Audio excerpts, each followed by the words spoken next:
Today I want to talk about why you should not keep your professional emails on the same hosting as your website. You need to separate them.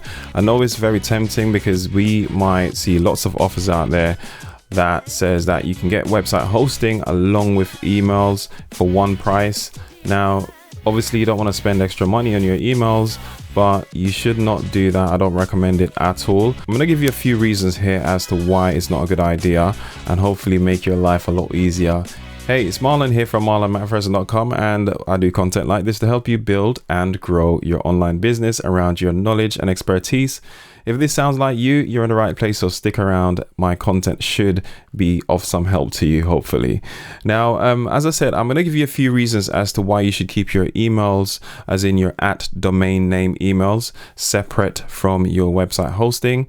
I'm going to jump into those in just a second, but real quick, if you're looking to improve the results or get your website to work for your business, I have a free website checklist called a Profitable Website Checklist. You can grab hold of it as a download by going to marlonmcpherson.com/checklist, and you'll get that sent over. Just pop your email in and I'll reach out to you with that. Now let's jump into the content. So the first reason as to why you don't want to keep your email account on the same account as your hosting is because of performance. Now, website hosting is just not set up for emails. The priority is for them to run the websites.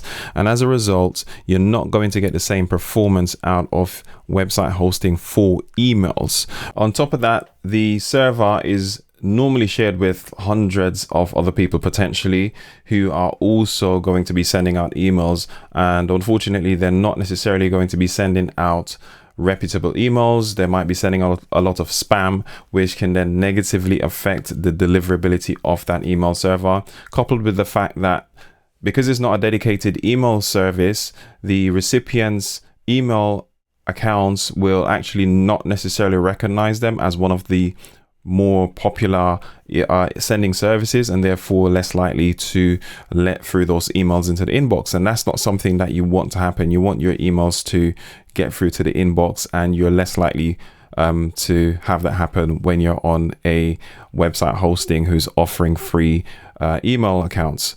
Now, another reason why you don't want to host your emails with your website is because of the lack of features compared to a dedicated service for sending out emails. What you'll find is that there are certain things that you're just not going to find on one of these services. Dedicated email services typically will have better features than an email service on your website host. These may include a dedicated app. You may also have better third-party integrations with other services that you might want to connect with your email. You will have possibly advanced filtering with a dedicated service, better inbox management. All of these things are not necessarily things that you will get with a free email account that you will get on your website hosting. So that's something to consider.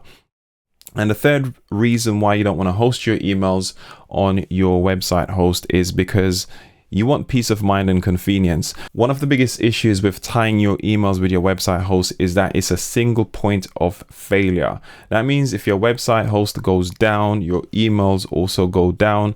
And this could mean that you're missing out on very important communications.